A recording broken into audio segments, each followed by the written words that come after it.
Hey guys, welcome back to Elevate a Soul. Today we are continuing with the part 2. Through the southern gate named Pitruhu, the right ear which is used for karma kandiya activities, the king used to visit the city named Dakshina Panchala. Higher planets such as the Pitraloka or the scriptures that prescribe the Pravritti Marga, accompanied by his friend Shrutadhara. Through the northern gate named Devahu, the left ear which is used for taking spiritual initiation, the king used to go to Uttara Panchala, still higher planets, and ultimately Vaikuntha or the scriptures that describe the Nivritti Marga, along with his friend Shrutadhara. Through the gate on the western side named Asuri, which is the genitals which are especially meant for the Asuras, the king used to go to the city of Gramaka, the place where sex is indulged into a great extent. Accompanied by his friend Durmada, that is the faculty for procreation. Dur means sinful and Mada means madness. One who engages in sense gratification must accept this friend Durmada. Through another gate on the western side named Nirti, the anus or painful gate, gluttonous persons passes stool painfully and an ordinary person leaves his body painfully through the rectum. The king used to go to the place known as Vaishasa, hell, along with his friend Lubdhaka, greed. The king also used to associate with two blind men named Nirvak and Peshakra, the arms and legs which cannot speak or see. And in their company he would go here and there to perform his various activities. Sometimes he would go to a private house along with one of his chief servants named Vishochina, meaning going everywhere, the mind, and in the association of his wife and children, he would sometimes feel illusioned, sometimes materially satisfied, and sometimes actually happy, the results of ignorance, passion, and goodness, respectively. Becoming entangled in fruitive activities which arise from mental concoction, Purañjana came completely under the control of material intelligence, and thus he was cheated. Indeed, his entire life was spent in fulfilling the desires of his wife, the queen, material intelligence.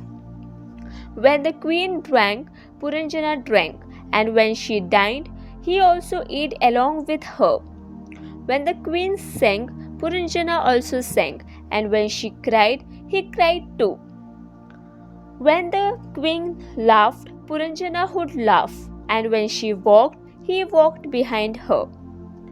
When she stood still, he stood still, and when she would lie down in bed, he would lay down beside her. When the queen would hear something, he would hear the same thing, and when she saw something, he would also look at it. When the queen felt enjoyment, Purañjana also enjoyed, and when she lamented, the poor king had to follow her in her sorrow. The soul is situated in the mind, and the mind is conducted by intelligence. Thus, the living entity follows his intelligence just as the king followed his queen. Only by taking help of spiritual intelligence, one can come out of this entanglement. One day, King Purañjana took his great bow and quiver of unlimited arrows, attachment and hatred, and after encasing himself in golden armor, his great pride, he mounted upon his chariot, the body. Accompanied by his 11 military commanders, the 10 senses, and the mind, King Purañjana departed for the forest called Panchaprastha, 5 destinations or the 5 sense objects. Going to the forest represents how one engages in sinful life, being impelled by ignorance. Purañjana's chariot was driven by 5 swift horses, the 5 knowledge acquiring senses which go on running year after year without making any progress, and had 2 wheels, religious life and sinful life, which are 2 facilities for progressing to one's destination, mounted upon 1 axle. The chariot had 3 flags, the 3 modes of nature, 1 rein, the mind, a driver, the Paramatma or intelligence, 1 sitting place, the heart, 2 poles onto which the harness was fixed, the dualities or lamentation and illusion, which are 2 causes of bondage, and 7 coverings, skin, muscle, fat, blood, marrow, bone, and semen. The king placed 2 explosive arrows upon the chariot, the 2 attitudes of false ego, I and mine, which moved in different 5 styles, the activities of the 5 working senses, and 5 obstacles placed before it, the 5 airs within the body, and had golden decorations, indicating that Purañjana was highly influenced by the mood of passion. This describes how the living entity is caged within the material body and is thus conducted by the 3 modes of material nature. Narada wanted to prove to King Prācīnabarhi that although he was supposed to be a very religious man, he was actually under the influence of ignorance, especially in the matter of performing animal sacrifices. Normally, it was almost impossible for King Purañjana to give up the association of his queen for even a moment.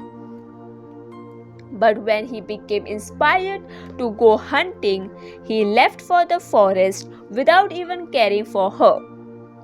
In other words, Purañjana went woman hunting. Coming under the influence of demonic propensities due to excessive pride and passion, Purañjana's heart became very hard and merciless, and thus, with his sharp arrows, he began killing many innocent animals without consideration. Of course, Kshatriyas are allowed to kill some animals and then eat their flesh after offering it in sacrifice. However, it is understood that such regulation is actually meant to curb the extravagant violence of foolish men in the modes of passion and ignorance. When people who were merciful by nature saw how King Purañjana was causing unnecessary pain by killing animals unrestrictedly, they became very unhappy. Finally, after killing innumerable rabbits, boar, buffalo, black deer, porcupines, and other animals, King Purañjana became very fatigued, thirsty, and hungry, and so he decided to return to his palace. When a person comes to his senses and understands that he is engaging in sinful activities, he returns to his good conscience. After coming home, Purañjana bathed, ate a nice dinner, and then rested. After becoming tired of sinful life, one should retire from it and purify himself by accepting a bona fide spiritual master and hearing from him. Thereafter, the king dressed very nicely and decorated himself with ornaments and garlands and smeared sandalwood paste over his body. This represents adorning oneself with knowledge of religion and the self. Having become completely refreshed, Purañjana began to look for his queen, his original consciousness, Krishna consciousness. Actually, after having eaten and rested, instead of becoming elevated to a higher consciousness, King Purañjana once again became captivated by Cupid. Thus, he searched for his wife who had kept him satisfied in household life. Sometimes an initiated devotee in the name of Prasadam eats voraciously and then falls down due to becoming attracted by Cupid. Becoming very anxious, The king inquired from the household ladies, "My dear beautiful woman, are you and your mistress all very happy like before or not?"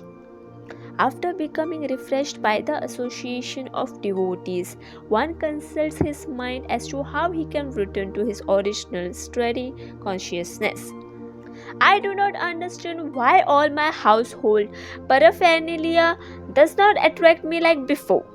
It seems that if there is neither a mother nor a devoted wife at home, it becomes like a chariot without wheels. Where is the fool who would sit upon such a useless chariot? Please tell me where I can find that beautiful woman who always saved me when I was drowning in the ocean of danger by giving me good intelligence at every step." A good wife enables one to keep his good intelligence and thus avoid the dangerous conditions of material existence. The palace woman replied, "O master of the citizens, kindly look. Your wife is lying on the bare ground and we cannot understand why."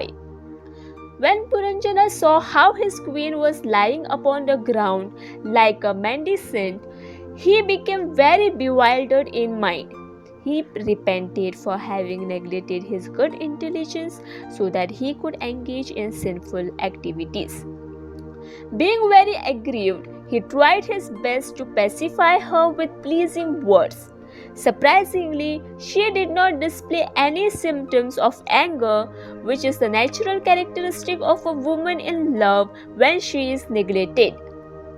Being very expert in flattery, however, King Purañjana remained undaunted and continued to pacify his wife step by step. First, he touched her feet and then he embraced her warmly. Finally, after sitting her upon his lap, he said, "After genuinely regretting one's former sinful life, one must raise himself to the platform of Krishna consciousness by touching the feet of the Guru and then pleasing him with the execution of devotional service." My dear beautiful wife, when a master accepts a servant but does not punish him for his offenses, that servant must be considered as most unfortunate. When chastised by his master, the servant should take it as great mercy and therefore not become angry. An effeminate husband, being attracted by the external beauty of his wife, tries to become her most obedient servant. My dear wife, kindly give up your anger and be merciful by smiling upon me with loving attachment. When I see your beautiful smiling face and hear your sweet talk, I become very attracted and obliged to you.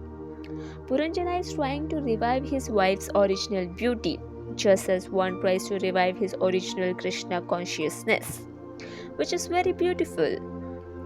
If someone has offended you, then I am prepared to punish him, provided he is not a Brahmana or Vaishnava. My dear wife, I have never seen your face without tilaka or cosmetics, nor have I seen you so morose and lusterless. When one's consciousness is not decorated with thoughts of Krishna, it becomes morose and without luster.